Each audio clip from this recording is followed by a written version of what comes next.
शाहिद आफरीदी की बेटी अंशा आफरीदी के निकाह के उरूसी लिबास की कीमत सामने आ गई। अंशा आफरीदी ने निकाह पर सफेद और गुलाबी रंग के इम्तिजाज के जोड़े का इंतखाब किया। रिपोर्ट्स के मुताबिक उरूसी लिबास की कीमत 8 लाख रुपए है।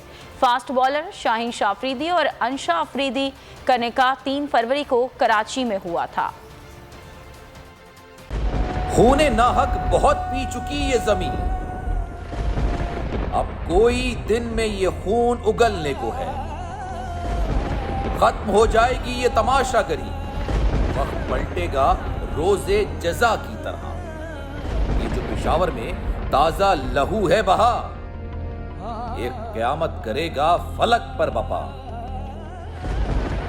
गम की सलमनाक घड़ी में बोल सानह पेशावर में शहीद होने वालों के लवाहिकीन के साथ। सब्सक्राइब करें और बेल दबाएं ताकि कोई खबर रह न जाए।